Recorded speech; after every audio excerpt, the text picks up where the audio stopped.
Namaste students. We are in first chapter, that is Introduction to Statistics, and till yesterday we were discussing about functions, then features, and also limitations. Initially in the first class we discussed about the concept of statistics, the introduction and origin, how that concept might have originated. Then later we discussed about the various kinds of definitions under two heads, that is plural sense and also singular sense. Then we come towards the features of statistics. Then after seeing the features, then we have seen their functions of statistics. Then we have seen in the last session, yesterday's class, we have seen the limitations of statistics and also the scope and applications of statistics. Scope and applications are nothing but where do we use this concept in the society. So that is called scope or applications. So after completing scope and applications and limitations, there is one more topic in that particular chapter, that is distrust of statistics. By hearing this name itself, we will understand that distrust means where it is unable to trust that particular topic, that we call it as distrust of statistics. We are not able to trust that. We don't have any faith in that particular data or the value. Now what is that distrust of statistics? Here, lack of confidence in statistical statements or methods or techniques. We don't have confidence in the statistical statements or methods or techniques.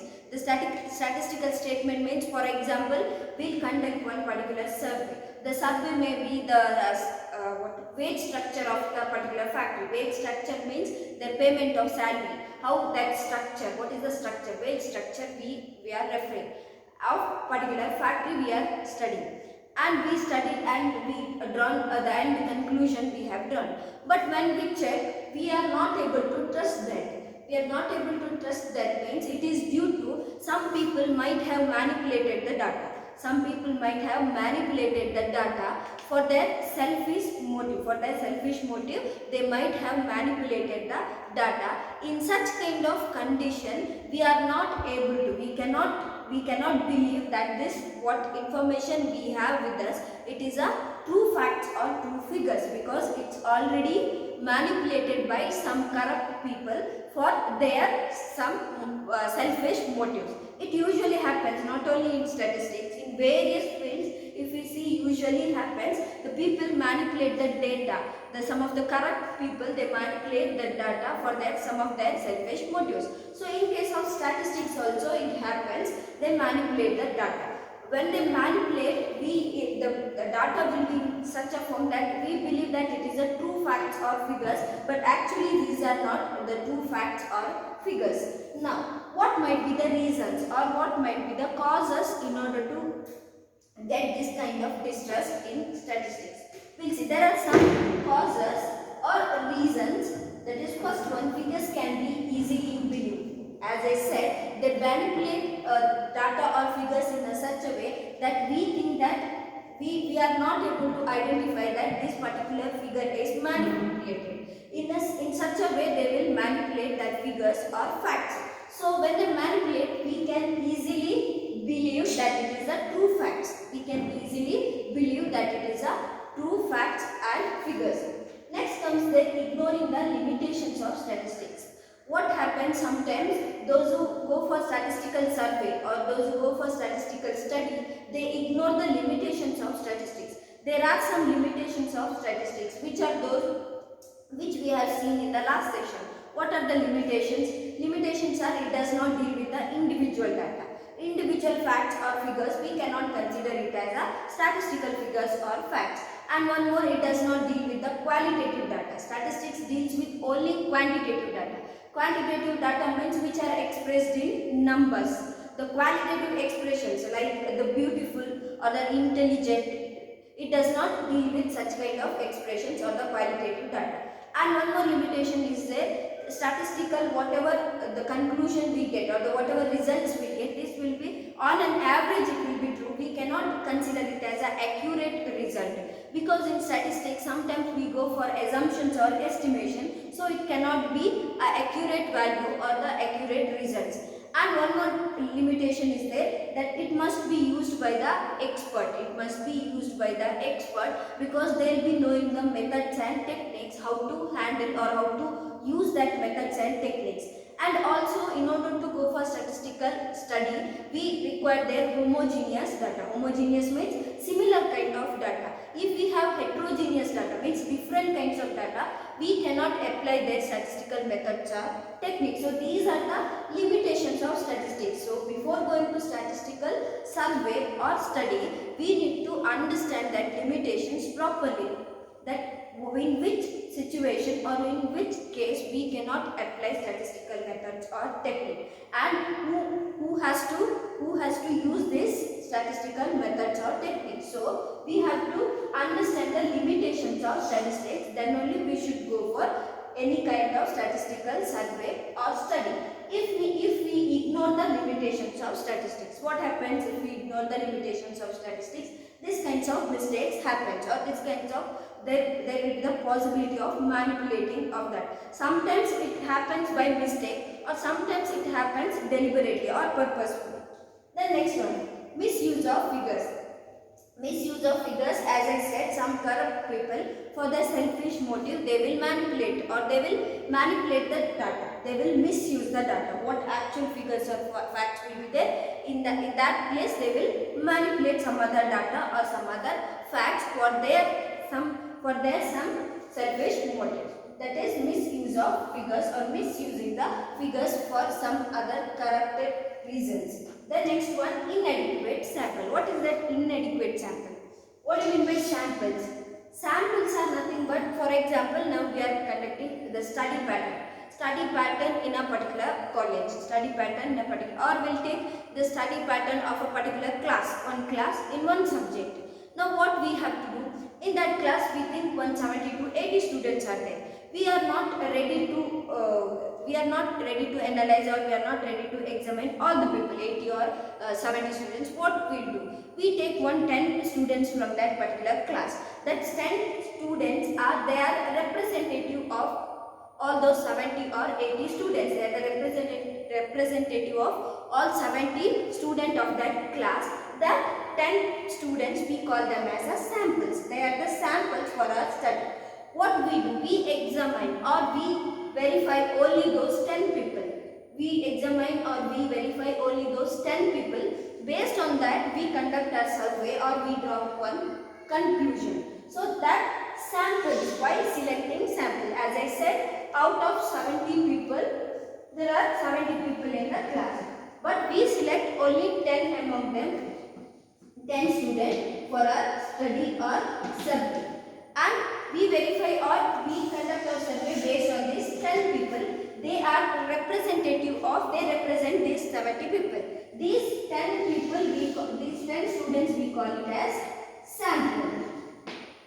And inadequate sample. Inadequate sample means, see, while selecting these 10 people, if we select some which are not adequate, or if we select any of the wrong samples there, if we choose any of the wrong samples there, then our entire survey goes wrong, or it will not be valid. So while selecting samples, we need to select adequate samples. For example, what I said here, it was about the study pattern. Study pattern means we have to choose the students, those who are brilliant students also we have to select, and average also we need to select, and poor students, those will score less marks.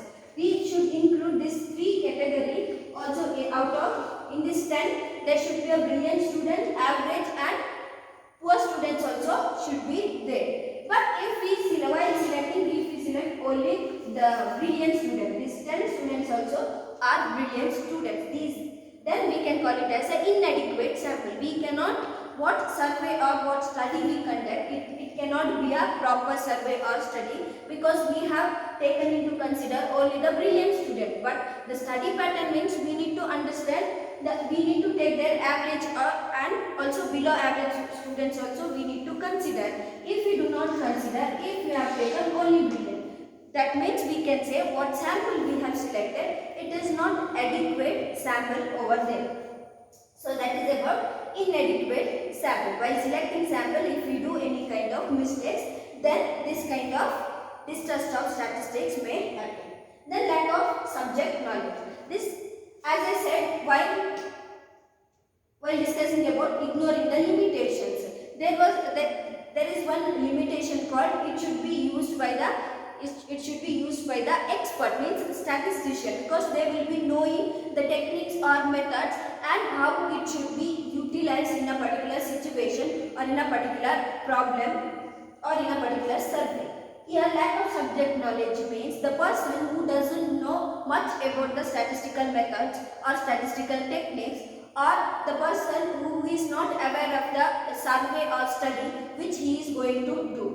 He might not be having much knowledge about that particular subject. Still, if he goes to conduct any of the survey or any of the study, then it will be problem, and this kind of problem may arise in such case. So these are the causes for distrust of statistics. First one, figures can be easily believed.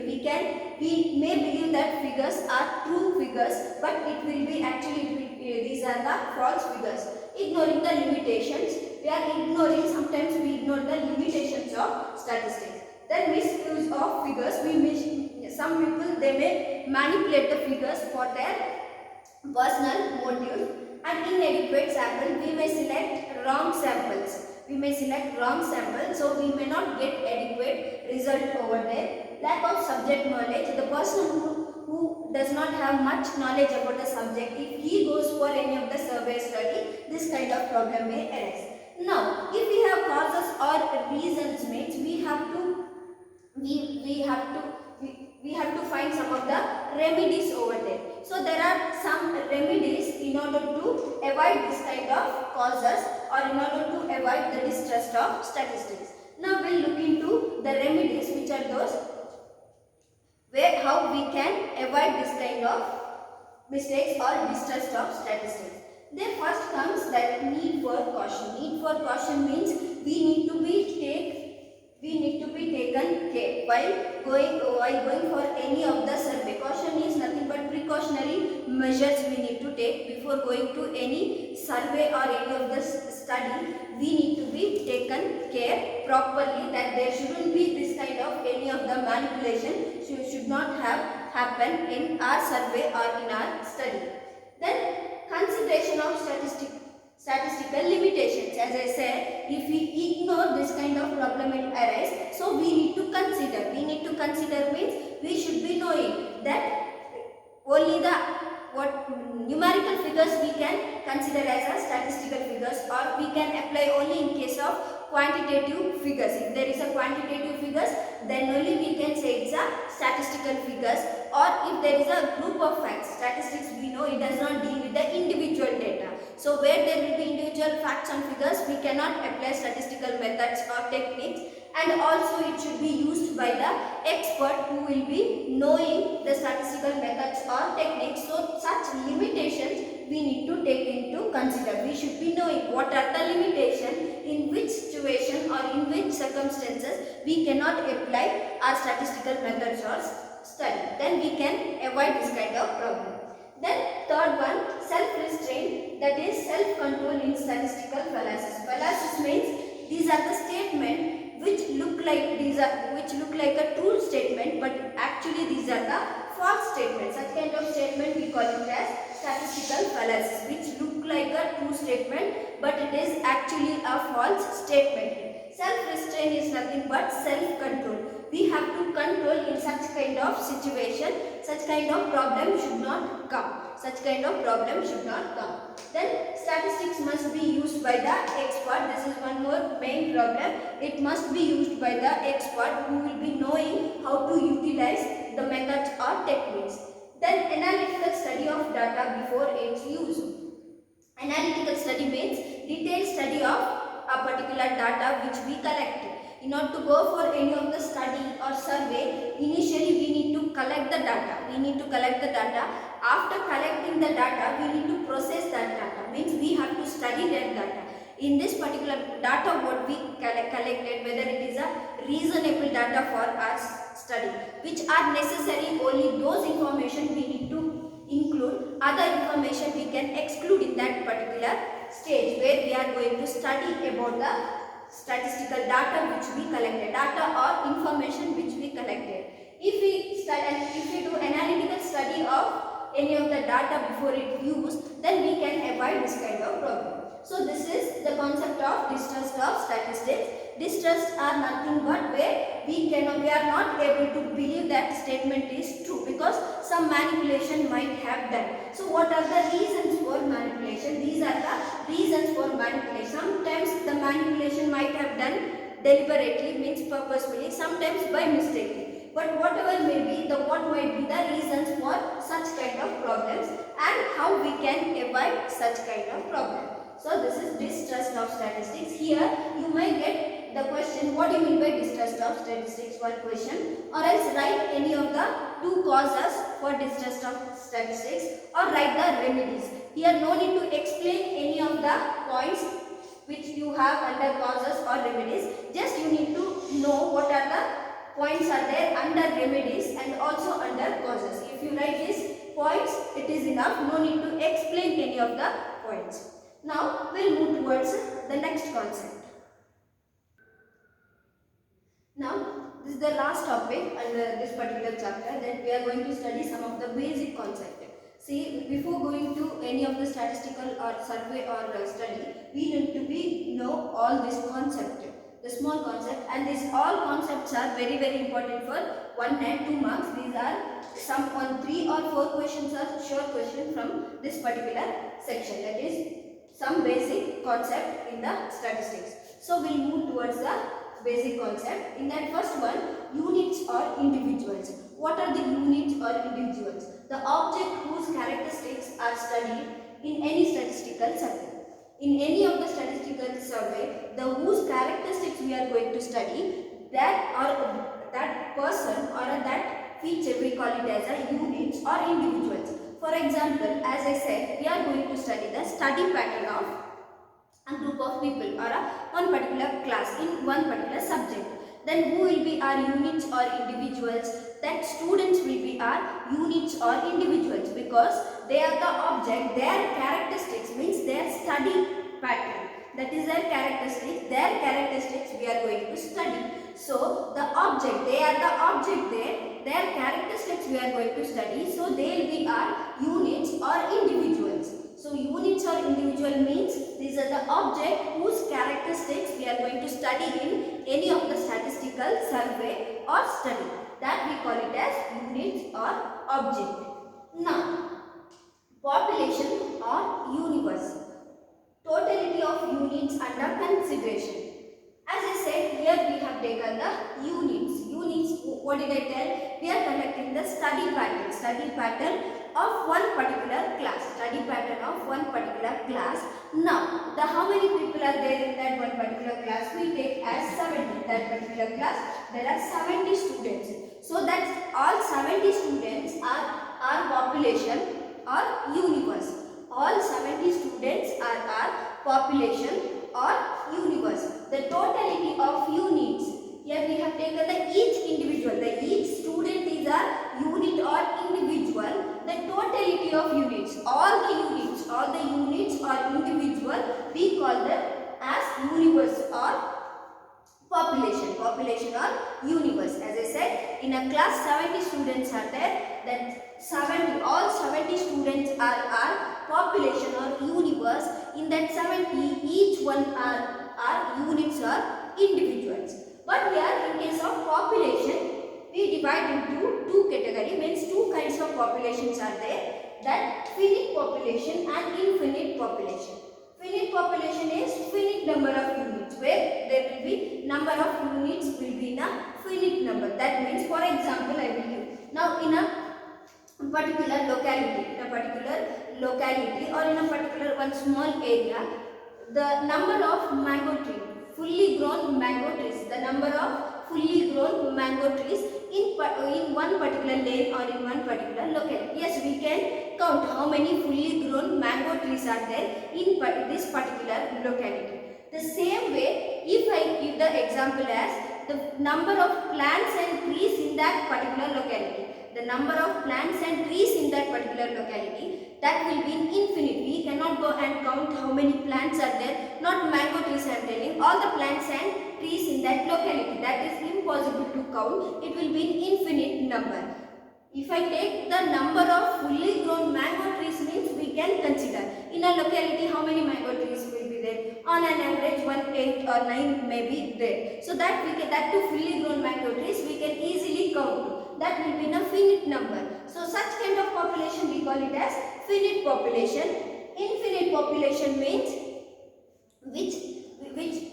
where we are not able to take the numbers, where we are not able to take the numbers. So in case of population, there are two kinds of population, that is finite population and infinite population. Now next day we will move towards the next one, that is sample. What do you mean by sample? Sample is a representative units of population, or we can take it as part of population. The part of population. As I said, the 70 students are population or universe, and in that 70 each one are units or individuals. Now what do you mean by sample? Out of this 70 we take 10 people for our 10 students to our survey. Out of this 70 we take 10 students into our survey. So these 10 students we call it as samples. So these 10 students we call them as a sample. So what are these 10 students? They are part of population. The population is 70, the part of population, or else we can call it as these 10 are they are representative units of this 70. They represent, these 10 students represents these 70 students in that class. These 10 students represent these 70 students in that class. So we can say sample is a part of population or representative units of population. Now next one, quantitative characteristics. Here it is, quantitative characteristics. What is that quantitative characteristic? The characteristics which can be measured numerically. The characteristics which can be measured. Remember, you have to, in case of characteristics, you have to use the word measured. The characteristics which are measured numerically, which we can measure numerically. What are the characteristics? That you can take the characteristics of a person which we measure, which it's not counting, we have to measure. What we measure? For example, here we can take the example of height of a person, or weight of a person. Height and weight we will not count. We are measuring height and we are measuring weight. So this height and weight, these are the characteristics of a person. Height and weight, these are the characteristics of a person which we are measuring in numbers. The weight is 63 kg or the height 173 centimeters. So we measure in numbers. But these are the characteristics of a person. So quantitative characteristics means the characteristics which we are measured in numbers. Such characteristics we are calling as quantitative characteristics. Quantity, there comes numbers, quantitative characteristics. Then what is qualitative characteristics? The qualitative characteristics also, these are the characteristics which are not measured in numbers. These are the characteristics which are not measured in numbers. For example, we take a skin color,